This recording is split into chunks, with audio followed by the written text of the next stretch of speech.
Lisa, my love, the bread we have isn't really good. Could you possibly fix it?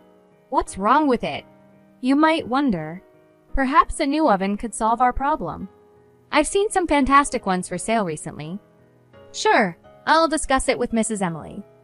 My name is Lisa Ray, and I'm 35 years old. I trade Forex from home as my full-time job. I met my husband, Cian, who is 2 years older than me, when we both worked at a small mail order company. He worked with pet food, and I was in customer service for cosmetics. It was a demanding job, often keeping us at work late, but we looked forward to unwinding with coworkers over drinks once a week. Despite the grind and the decent paycheck, our only real joy came from these small gatherings. It was during these times Cian and I began dating, and we got married 3 years later. After getting married, I took a break from work and soon discovered Forex trading. I dove into learning everything I could, buying books and practicing online. It wasn't easy, but I dedicated myself to it, eventually developing a successful trading strategy. However, my in-laws, who now live with us, don't quite understand what I do. When my father-in-law retired and considering their limited pension, my husband suggested they move in with us into our 3-bedroom condo, which I now pay for thanks to my Forex trading income. We've assured them they're welcome and not to worry about expenses. I don't bother with household chores. We have a housekeeping service for that. Mrs. Emily takes care of everything, including cooking, which is a huge help for us. I dedicate my days to mastering Forex trading and sharing my insights on blogs rather than tackling household chores. However, my in-laws were initially understanding when they moved in. Their attitude shifted after a couple of months. They started to question why I, being always at home, didn't engage in any housework, labeling my job as mere gambling and a trivial pursuit in front of a computer. These complaints were never directly addressed to me, but I sensed their discontent through the indirect remarks they made to my husband. Since my husband no longer needs to worry about rent or living costs, thanks to my trading income, he has indulged in his love for fashion, donning custom suits and brand-name accessories. His newfound freedom to spend on luxuries has made him quite happy. He used to defend me against any grievances from my in-laws, but that has recently changed. He started critiquing me for always being on my computer, not wearing makeup, and sticking to sweatpants around the house, suggesting I should dress up more appealingly at home. This took me by surprise. Why should I dress up and wear makeup just to stay home? It led to a disagreement between us, with him expressing a desire for me to look more cute for him, a notion I found unnecessary and odd. Following this discussion, I noticed my husband began to echo my in-laws' complaints about me.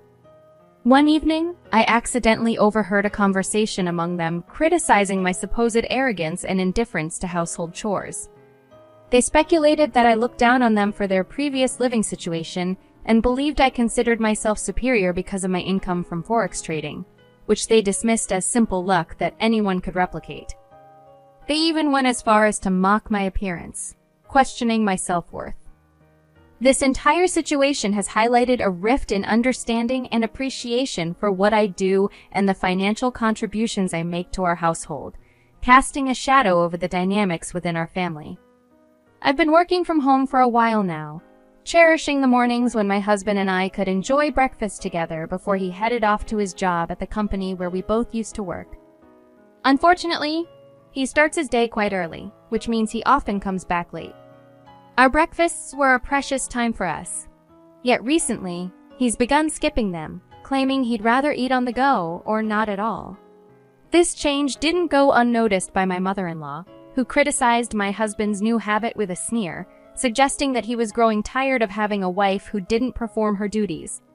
I found this remark outdated, especially since Mrs. Emily handles all our household chores efficiently, ensuring everything is in perfect order. My rebuttal that the concept of wife duties is outdated sparked a disagreement, particularly with my mother-in-law, who holds traditional views very dear. She couldn't understand my perspective, emphasizing the importance of fulfilling these roles regardless of our arrangements for housework. The fact that I was financing it didn't seem to matter to her. She believed that bringing up financial contributions was inappropriate. I noticed my in-laws have been living quite comfortably without the worry of expenses, thanks to my financial support. My mother-in-law, for instance, often socializes with neighbors, flaunting expensive designer bags, while my father-in-law dedicates a significant portion of his pension to his golfing passion, even purchasing new golf clubs. This spending puzzled me, given that I was covering all household costs, including rent. However, with nowhere else for my in-laws to go, I felt compelled to tolerate the situation. Around a month after my husband began missing our breakfasts, he started traveling more for work, involved in a project to import leads from Thailand. These trips became increasingly frequent, often extending over weekends. As he ventured abroad, I was left to ponder the shifting dynamics of our household and the challenges of balancing personal ambitions with family expectations. I had plans to grab lunch with my friend Shirley at an upscale Italian restaurant we both enjoyed. It was a place I had visited before with Cian, my husband. However, during our meal, as we were enjoying some wine, Shirley pointed out Cian exiting the restaurant with a woman. This was shocking because he was supposed to be on a business trip to Thailand. The woman with him was notably younger, and the sight reignited Cian's earlier remarks about wanting me to look cute for him. The realization that Cian might be unfaithful led me to hire a private investigator to look into his actions.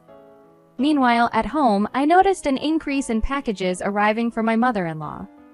When I asked her about it, she defensively asked if she needed my permission to shop. It turned out she had developed a penchant for online shopping, particularly for designer bags and accessories. However, her excitement seemed misguided, as many online deals are too good to be true, often resulting in fake products. One day, she came to me with a concern about her latest haul 5 bags she bought at a suspiciously low price, fearing they might be counterfeit. Indeed, upon inspection, the bags were clearly imitations.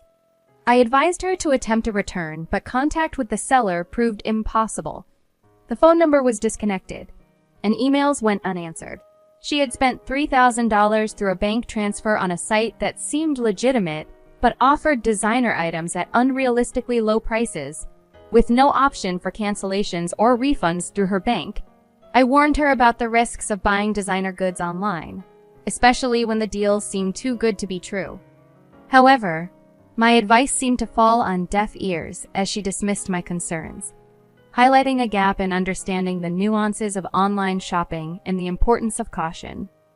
After a peaceful dinner on Sunday, my work on Forex trading was abruptly interrupted by my father-in-law. He had recently been golfing with old friends who shared some skepticism about Forex trading, painting it as a scam filled with deceitful promises of easy money. His confrontation was based on misinformation, assuming that since I was involved in Forex, I might be engaging in similar deceptive practices. Despite my explanations, he doubted my integrity, thinking my success was too good to be true, especially since he saw his own efforts in business as more legitimate hard work. I tried to assure him that my trading activities were legitimate and that I wasn't duping anyone, but my explanations fell on deaf ears. He even questioned if we could manage our expenses without my Forex income, to which he confidently claimed he could cover at least the rent. This discussion highlighted a lack of understanding and appreciation for the financial stability my trading provided us. The next day brought more distress as the results from the private detective confirmed my husband Cian's affair with a younger coworker, a woman I hadn't met since she joined the company after I left. Amidst processing this betrayal, my situation at home reached a boiling point. That evening, after the housekeeping service had left, my mother-in-law declared a shocking ultimatum. She, along with Cian and my father-in-law, expressed their collective disdain for me, questioning the morality of my income and criticizing my personality. They demanded I leave, preferring to live without the financial support I provided, which they now viewed as tainted. This confrontation, before Cian even came home from work, signaled a clear end to our family dynamic, pushing me towards an inevitable decision about our marriage and my future in the household. Feeling an unexpected sense of relief upon hearing their demands, I realized that my husband's absence signified the end of any emotional connection between us. It dawned on me that I had no obligation to care for these people who failed to appreciate my contributions. That very day, I packed my belongings and sought refuge in a hotel, marking the start of my independence. The discovery of my husband's affair facilitated a swift divorce process, during which I secured alimony, a testament to my newfound assertiveness. I found solace in a one-bedroom apartment, an ideal sanctuary for a fresh start, and shifted the lease of our shared apartment to my ex-husband, effectively severing our household ties. Months later, my ex-husband reached out, seeking a meeting at my new place, a request that filled me with apprehension. His arrival, accompanied by my former in-laws, confirmed my suspicions of their desperate circumstances. Amid tears, my ex-husband pleaded for reconciliation, revealing their dire financial straits due to an inability to afford their rent, a predicament that left them on the brink of eviction. The root of their woes traced back to my ex-husband's ill-fated venture into the LED import business. His investment in defective Thailand LED lights resulted in a catastrophic failure, compounded by communication issues and contractual ambiguities that prevented any recourse.